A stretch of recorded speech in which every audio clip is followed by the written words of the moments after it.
Hey everyone, welcome to Meeple Bits. Thanks for joining me today. So in today's how-to, we're going to tackle the game Nidavellir. This game is for 2 to 5 players with a playtime of about 45 minutes. It's a blind auction set collection style game where the player with the most victory points at the end is declared the winner. As far as the playtime is concerned of 45 minutes, I'd say, yeah, that's pretty accurate for really almost any play count. And whether it's your first time or otherwise, yeah, I think it's pretty accurate. So let's go ahead and join me as we dive into this setup and how-to for the game Nidavellir. Before we begin, let's take a quick look at the components that are going to come out during the course of play. Here are the player boards, including the basic coins that all players begin the game with. Next, we have the 3 tavern signs, including the 6 gem tiles, as well as the royal treasury and the royal coins.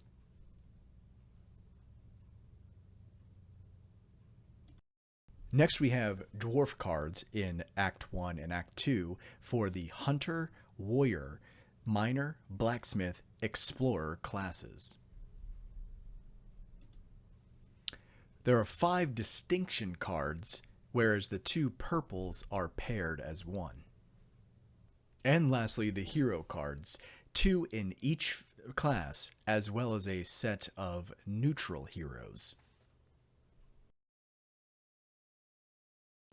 So before we begin, determine your player count, and then per the instructions, remove any bidding coins that are required for your player count. And if playing with 5 players, make sure to include the cards that have the 5 marker in the lower right-hand corner.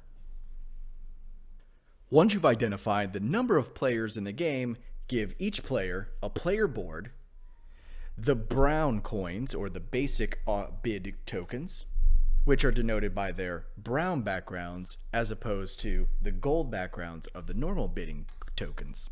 So all players should then start with a player board and 5 basic tokens. Then take the corresponding gem tokens, and based on your player count, so in this 3-player game, we're going to include the 3, 4, 5 tokens, putting the gold 6 off to the side because that might be used later in the game, and then putting any others to the box. Then randomly shuffle or then deal out these tokens to each player. These tokens represent tiebreakers whenever bidding on certain piles of cards. Next, you want to ready the 3 inns by placing them in the center of the area reachable by all players. Placing it in this order is also going to match the player boards with the Goblin Inn, the Dragon Inn, and, well, what I'll call the Pony Inn in this setup. Next, take the hero cards and the distinction cards and put them on standees. Place all the colored hero cards on one standee. Place all the neutral hero cards on another standee. The neutral heroes are going to be the all black and white. And then lastly, put the distinction cards on another standee. In this video, we are going to address how to acquire these distinction cards and hero cards, but we will not address the powers of each of the different types that are available. Please refer to the rule book for the in-depth of all the cards that can be had for the heroes. Next, set up the Royal Treasury. If you haven't already pre-built the stand, go ahead and do that, following the place together instructions, and then put each of the tokens, the bid tokens, in their respective values. So 5 all the way down here, 25 all the way up there. And then have this off to the side as well. And lastly, separate the cards into Age 1 and Age 2 as denoted by the 1 or 2 gems on the back of their decks. Shuffle the piles and put them next to the Royal Treasury. Now that setup is complete, let's take a quick look at the player boards and the tokens so that you know what you're working with. On the player board are icons representing the 3 inns as well as a treasury. In each of these areas, on your turn, you're going to place a value of one of your tokens face down in each of the spots, including the treasury. The board also has the victory points when collecting more sets, up to 15 of the green and purple cards, or the hunters and the blacksmiths. And then lastly is your tiebreaker gem up top. In the case of any ties, you would then swap that gem out with another player. But that's the anatomy of the boards. And let's take a quick dive, a closer look at the different dwarf cards that are going to come out during the course of play. The hunters, they'll be added, again, per the player board, however many you have stacked, and their arrows will essentially point to the victory points that they total. The same with the blacksmiths. Their arrows will point over to the purple section on the player board, indicating how much they're worth, depending on how many you have total. Example, if you have only one green, it's worth 1 point, but if you have one purple, it's worth 3 points. If you have 15 green, it's worth 225 points, and if you have 15 purples, it's worth 150 points. The warriors, or this orange, brown, red class, these are worth their face value, and the player that has the most warriors in their collection will be able to add their highest value token at the end of the game. Explorers, or the light blue color, are worth their face value. And then miners. Miners are interesting because you're going to take the sum of the face value multiplied by the number of cards you have. Example, here I have one miner. So this would be worth 1 point times one card, which is 1 victory point. In the event that I were to say have a second card, let's say it was worth 0 victory points, then that would be 2 cards, or sorry, 1 victory, or sorry, 1 total point times 2 cards, which is 2 victory points. But if that other card were, say, worth 1 point, then I would take 1 plus 1, which is 2, times the 2 cards, which is 4 victory points. And now you're ready to begin play. For purposes of this how-to and demonstration, I am going to try to show as much of the play area as possible. So I've placed the ends more in a horizontal alignment as opposed to a vertical, so that it can also show you the player boards that are in view. So the game is played out over the course of 2 ages, age 1 and age 2, and you're going to play through each deck of the cards in their entirety, and then once all cards are exhausted at the end of age 2, the game is over. The player with the most victory points is declared the winner. The game is then played in each age, and on each turn, it's played out over the course of 3 phases on your turn. Phase 1, we're going to reveal dwarf cards in each of these ends equal to the number of players we have. Phase 2 is we're all going to bid on those cards and collect them in basically highest bid order. And then lastly, we're going to resolve our individual treasuries. The tokens that we've placed sort of down at the bottom. I know it's a little off screen. So what does that look like? Well, let's go ahead and begin. So on your turn, you're going to start by phase 1, filling up the ends, placing, in this example, 3 cards in each of the ends. Now for space purposes, I'm going to sort of stagger stack them up at the top. So in a 3-player game, we are going to deal out 3 cards to each of the ends. In a 4-player game, you would add a 4th card, same with the 5th player.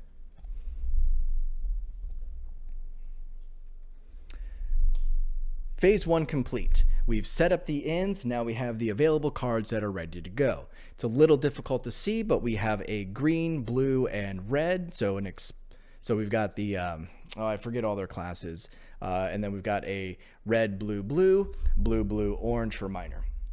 Now you're ready to begin phase 2 of the turn, which is all players blindly bid. To start the game, all players have tokens of 2, 3, 4, 5, and a 0. This 0, if played in an inn as your bid, you would then activate your treasury down at the bottom, or sort of off screen on this middle player. So let's see what that looks like. Now, what you want to do is you want to look at each of the piles and determine which one you'd like to pick first from, because the player that wins the bid, so let's say this were the setup, this player here in the middle would get first pick at the cards in the Goblin Inn. So what does that look like? Let's go ahead and blindly do the rest. I'm going to do it like this just so that you can have an idea. Let's see.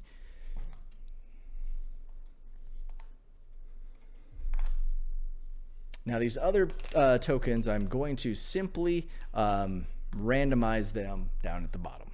Okay, so now phase 2 is almost complete. Phase 2 of the turn now, all players have declared their bids for the cards that are available in the inn.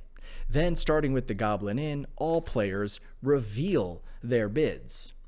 We have no ties, so in highest bid order, starting with this 5, I would pick first out of this area.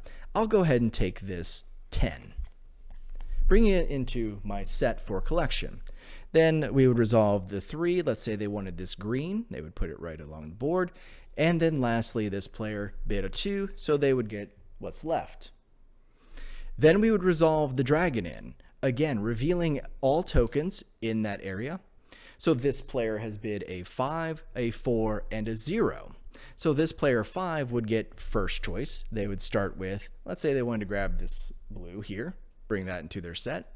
I'll take another blue just to stack up my cards. And you can just stagger stack them because seeing only the top of the number is really what's important. And then lastly, this player would get their card.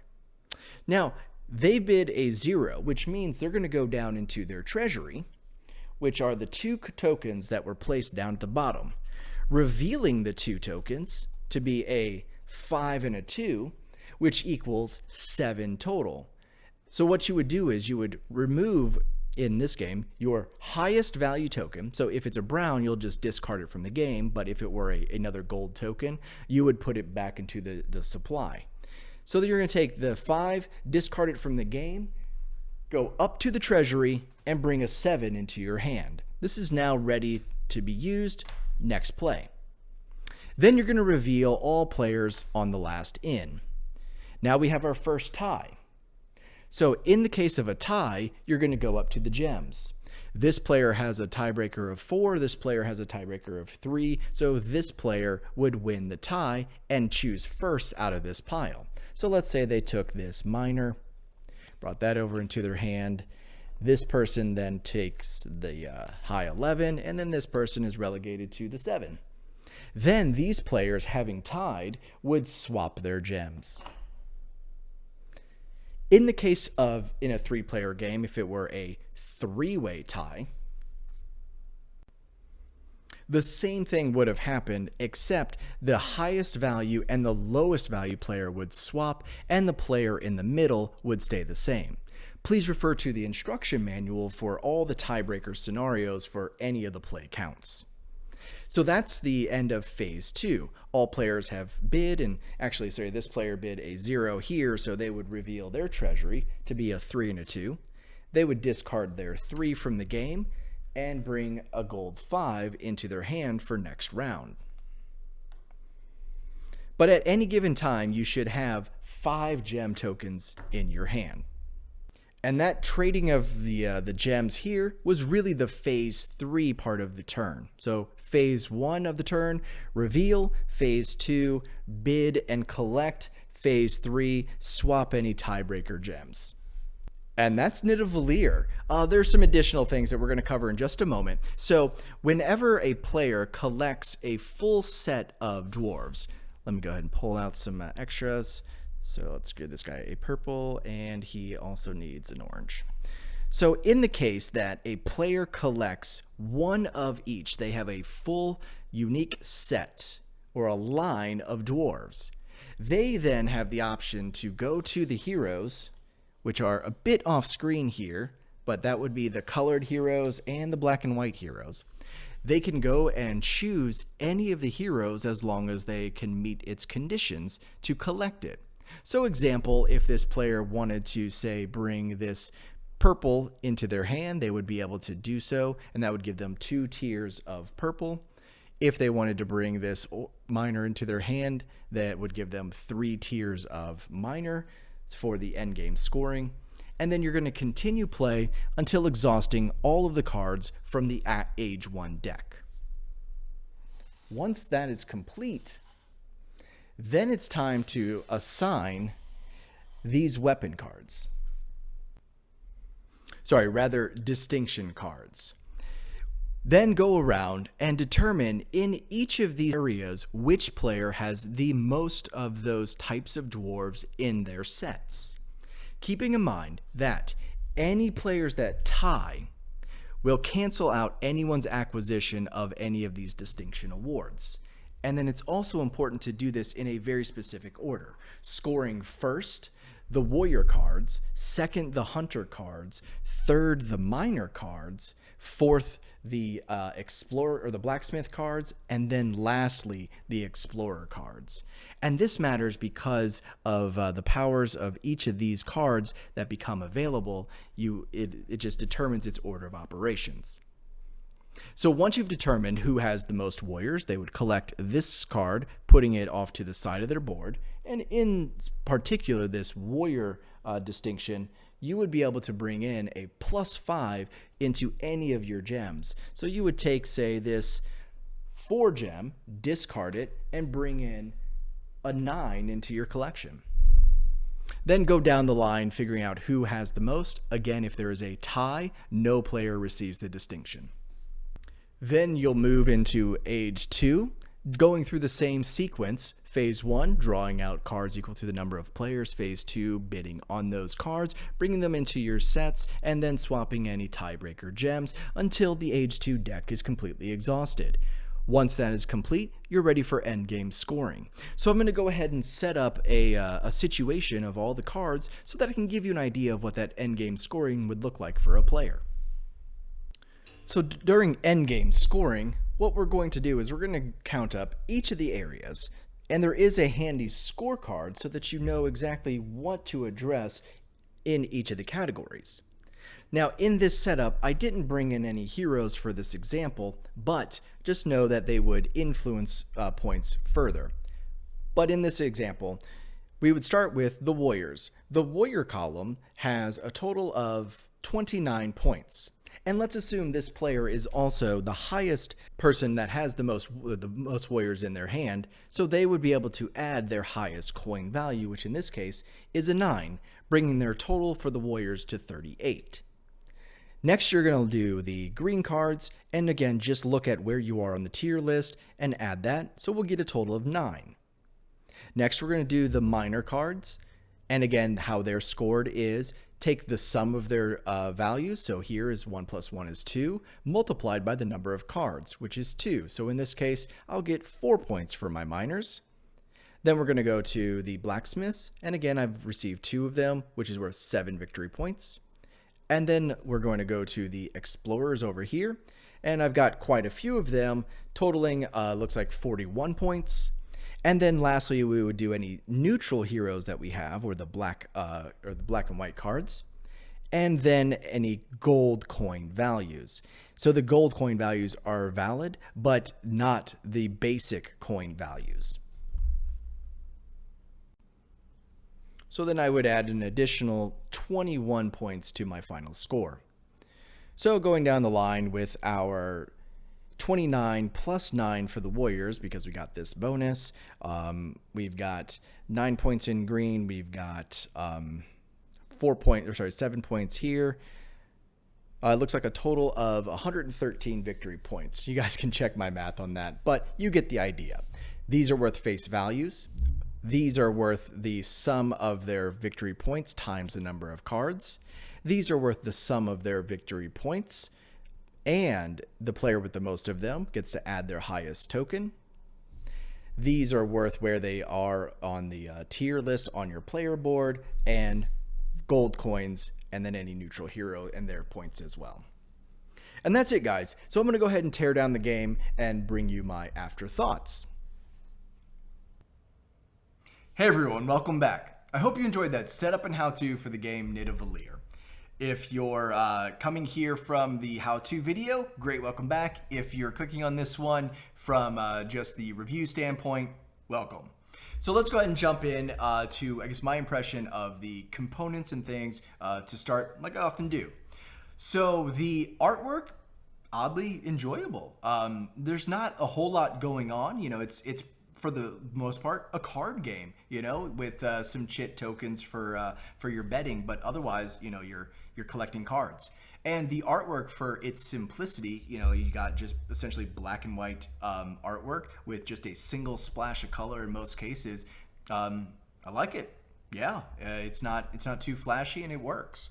The cards themselves, no linen finish. Big bummer for me. You know how much I like that. But I guess my biggest drawback to the quality of the components come from, and look, I get that they have to keep costs down. I do understand this, but the treasury. So it's a punch board thing that you kind of slide together. It fits very loosely. It's not going to stand the test of time. And 100%, I think I've already found a file on Thingiverse that I'm going to be printing a new treasury tower for. And then I might even print up new tokens so that I don't have to use the chit coins onward. So those are my gripes about the components, but otherwise, the art is really good. The quality of the punch board is very solid. It's super thick and sturdy, so I do really appreciate that. Some things that I did not enjoy about the game, it goes so fast. Not necessarily in a bad way, but I don't know. Like, I feel like in most playthroughs, we wanted just like maybe one, maybe two more turns per age. Like it feels like before you know it, age 1 is done, and we're assigning the weapon cards or whatever they're called. I forget offhand. And then the same with age 2. Suddenly it's the final draw, and you're like, oh well, shit. How am I gonna make the most of this final pull for my bidding? Luckily, coins are worth victory points at the end, so doing a swap out on that final turn can still sometimes make sense to maximize value. It is a math-heavy game, so if you're trying to min-max your points and things like that on any given turn, you're gonna love this. But if that's also a frustration, if it's difficult to sort of math it out, it can be a little intimidating. So a reason why you may want to add this to your collection is because, listen, it doesn't necessarily bring anything groundbreaking to the table in terms of both set collection or blind auction mechanics, but pairing the two together, it does work. It is very fun. It's not just your card draft 7 Wonders style set collection, and that blind auction mechanic really is interesting and fun, because then you're trying to figure out what other players might be going for, and then maybe if you happen to win a pile, it's also a lot of fun to say, oh my goodness, I didn't think I was going to win this draft. So it's really cool in that respect. Reason why you may not want to add this to your collection is, as I stated, heavy on the math, very heavy on the math, trying to figure out, which card's going to maximize your points if you're trying to just do full runs of, greens or purples to maximize in that capacity, or if you want to go the route of the miners to just try to, capitalize monopolize the entire market of miners so that you can get the full maximum points of multiplying by the number of cards that you have. Listen, there's a lot of paths to victory, and no one path, looking at the scorecards, seem to be the best path, because really a good mix of everything seems to work in either way. Yeah, so I guess that's pretty much it, and that's going to do it for this video, guys. If you have any questions about Nidavellir, please feel free to leave a comment down below. If you've enjoyed the video and you like the content, feel free to leave a like and subscribe. And as always, until next time, everyone, thanks so much for watching.